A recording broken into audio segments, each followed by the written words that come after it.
બનાસકાંઠાની ડીસાથી આદર્શ હાઈસ્કૂલમાં અભ્યાસ કરનાર ભાવિક શાહ આજે જાપાનમાં પોતાની આઈટી કંપની વી બ્લૂન સ્થાપીને ગૌરવનો નવો ઇતિહાસ રચી રહ્યો છે. તેમની સફળતા જાણીને જાપાનના મીડિયા પ્રતિનિધિઓએ ખાસ ડીસા પહોંચીને અહીંના શિક્ષણની ગુણવત્તાનો અભ્યાસ કર્યો હતો. બનાસકાંઠાના વતની એવા ભાવિક શાહે ધોરણ 1 થી 10 સુધી ડીસાની આદર્શ હાઈસ્કૂલમાં અભ્યાસ કર્યો હતો અને ત્યારબાદ તેઓએ અમદાવાદમાં અભ્યાસ પૂર્ણ કર્યો હતો. જોકે ત્યારબાદ તેમને સાયન્સ ટેકનોલોજીમાં ઇજનેરી અભ્યાસ કર્યો અને ત્યારબાદ કંપનીઓમાં કામ શરૂ કર્યું. અહીંથી જ તેમણે પ્રથમવાર જાપાની ભાષાનો અભ્યાસ કર્યો અને ત્યારબાદ તેઓએ જાપાનમાંથી જોબ ઓફર મળી અને જાપાનમાં સ્થળાંતર કર્યું. પરંતુ તેમને લાગ્યું કે ભારતીય એન્જિનિયરોની મૂળ ક્ષમતાનો પૂરતો ઉપયોગ થયો નથી. આ વિચારથી પ્રેરાઈને તેમણે 2015માં પોતાની કંપની વી બ્લુ સ્થાપી અને હવે આ વી બ્લુ કંપની જાપાનના ક્લાયન્ટો માટે વેબ, મોબાઈલ, એઆઈ અને વર્કફ્લો સિસ્ટમનો ડેવલપમેન્ટ ઇન્ડિયા જાપાન હાઇબ્રિડ મોડેલથી કરે છે. જોકે તેમના મુખે જ સાંભળીશું શું કહી રહ્યા છે. ઓકે, આપ શાળાની મુલાકાતે આવ્યા છો, શું કહેશો? શાળાની મુલાકાતે પહેલા તો આવીને આદર્શ સ્કૂલમાં આટલું બધું અમારું વેલકમ ને કર્યું. સો મારા માટે બી બહુ પ્રાઇડની વાત હતી. અને અત્યારે મારું થોડું બેકગ્રાઉન્ડ કહું તો હું ડીસામાં 2000 સુધી ઈસવીસન 1985માં હું જન્મ્યો અને 2000 સુધી ડીસામાં હતો અને આદર્શ સ્કૂલની અંદર પહેલા ધોરણથી લઈને 10મા ધોરણ સુધી મેં અહીંયા સ્ટડી કર્યું.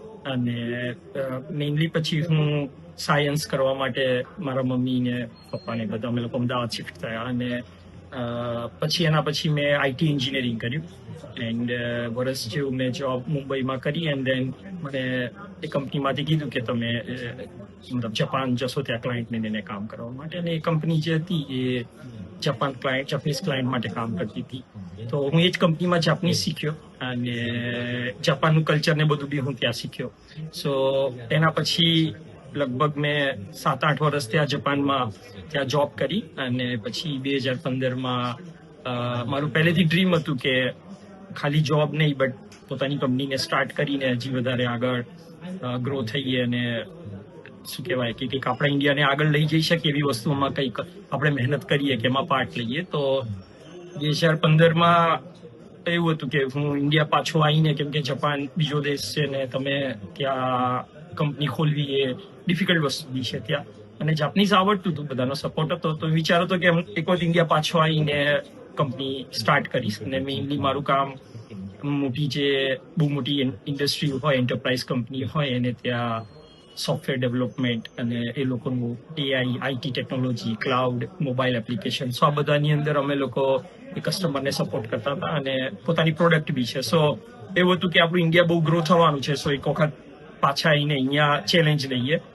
But at the same time જેટલા વર્ષ મેં ત્યાં જાપાનીઝ ક્લાયન્ટ અને બધા સાથે કામ કર્યું તે લોકોનો સપોર્ટ બહુ વધારે હતો. અને જાપાનમાં બી એવું છે કે એ લોકોની ટેકનોલોજીમાં, બીજી બધી ટેકનોલોજીમાં બહુ આગળ છે પણ સોફ્ટવેરની અંદર એ બહુ પાછળ છે, બિકોઝ એમને ત્યાં એટલા બધા એન્જિનિયર્સ નથી અને બહુ લેક થાય છે અને એમની પોપ્યુલેશન બી ડિક્રીઝ થાય છે. સો બીજી બધી ટેકનોલોજીમાં બહુ આગળ ઇમેજ છે, સોફ્ટવેરમાં એટલું બધું આગળ નથી.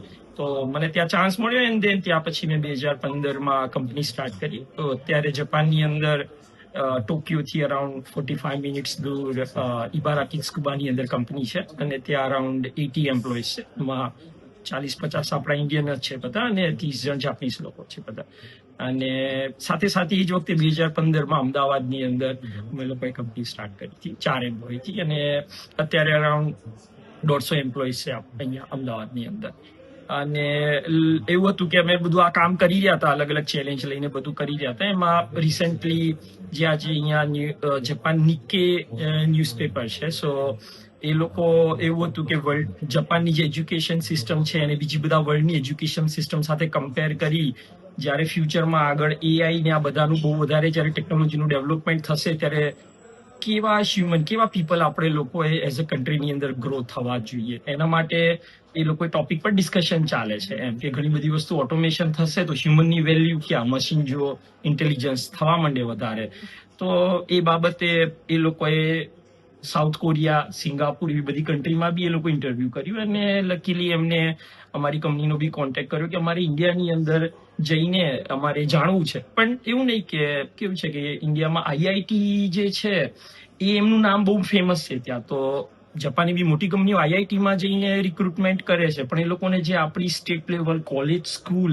જે ડીપર રૂટ્સ આપણા ક્યાં છે બેઝિકલી એ એમને જાણવાની વધારે ઈચ્છા હતી ને એમને અમારો કોન્ટેક્ટ કર્યો અને પછી અમે લોકો અગ્રી થયા અને એમને ડિસાઈડ કર્યું કે એક કે બે જણને ફોકસ કરીને આપણે આખી એજ્યુકેશન સિસ્ટમ સમજીએ બાય હાર્ટ અને એ લોકો ત્યાં જાપાનની અંદર બી બધાને શેર કરી શકે. તો એ બાને એમને સામેથી કીધું કે જસ્ટ કોલેજ નહીં બટ જે તમે ક્યાં બોર્ન થયા, ક્યાં બ્રોટઅપ થયા અને કેવી સ્કૂલ હતી તમારી ત્યાં ઇન્ક્લુડ કરીને અમારે આવું છે. તો આપણા માટે બી બહુ મોટી વાત છે, પ્રાઇડની વાત છે કે જાપાનના ટોપ ન્યૂઝપેપર જે છે એ આપણા એજ્યુકેશન સિસ્ટમની અંદર અત્યારે ઇન્ટરેસ્ટ લઈ રહ્યા છે.